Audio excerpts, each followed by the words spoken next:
Hi friends, ഇന്നൊരു interceptor chains pocket മാറ്റാൻ വേണ്ടി ഷോപ്പ് കൊണ്ടുവന്ന. അപ്പം ചെയിൻസ് പോക്കറ്റ് മാറ്റണമെങ്കിൽ നിങ്ങൾക്ക് അറിയാലോ, ചെയിനിന് ലിങ്ക് ഇല്ല. അതുകൊണ്ട് തന്നെ സിങ്ങാമും കാര്യങ്ങളും ഊരിയിട്ട് വേണം മാറ്റണമെങ്കിൽ.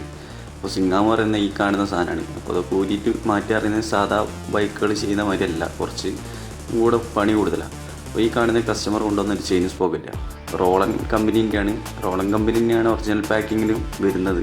അപ്പോൾ ഇതിൻ്റെ റേറ്റ് വരുന്നത് 3694 രൂപയാണ് വരുന്നത്. അപ്പോൾ അതിൻ്റെ കൂട്ടത്തിൽ തന്നെ ഡിസ്ക് പാഡ് ചെക്ക് ചെയ്ത് നോക്കിയപ്പോൾ ഡിസ്ക് പാഡ് ഫ്രണ്ടത്തെ ഏകദേശം മോശം അതിന്. അപ്പോൾ ആ ഡിസ്ക് പാഡിൻ്റെ റേറ്റ് എത്രയാണ് നിങ്ങൾക്ക് പരിചയപ്പെടുത്തി തരാൻ വിചാരിച്ചിട്ടാണ് ഈ വീഡിയോ ചെയ്ത്. 2140 രൂപയാണ് ഡിസ്ക് പാഡിൻ്റെ റേറ്റ് ഒറിജിനൽ. ഇപ്പോൾ നോർമലി വരുന്ന ഡിസ്ക് പാഡിന് 250 രൂപയുള്ളൂ വരുന്നത് ഈ ബുള്ളറ്റിനൊക്കെ. ഈ കാണുന്നത് പ്രീമിയം വണ്ടികൾ ഉപയോഗിക്കുന്ന അതിനോണ്ട് ഡിസ്ക് പാഡിൻ്റെ റേറ്റാണ് ഇത്ര റേറ്റ് വരുന്നത്. ഞാൻ നിക്കാവിൻ്റെ ഡിസ്ക് പാഡാണ് അധികം ഇൻ്റർസെപ്റ്ററുകൾക്ക് ഇട്ട് കൊടുക്കാറുണ്ട്. അത് ഏകദേശം 600 ചില്ലാൻ 700 റുപ്യ വരുന്നത്. അത്യാവശ്യം കുഴപ്പമില്ലാത്ത ലൈഫും കാര്യങ്ങളും കിട്ടുന്നുണ്ട്. ഈ കാണുന്നതാണ് നിക്കാവിൻ്റെ ഡിസ്ക് പാഡ് വരുന്നത്. ഈ കുറച്ച് മാസങ്ങൾക്ക് മുന്നേ മൂപ്പർക്ക് തന്നെ ഈ ടയർ മാറ്റി കൊടുത്തിന്. റേസർ എന്ന് പറയുന്ന കമ്പനീൻ്റെയാണ് ടയർ ഇട്ട് കൊടുത്തത്.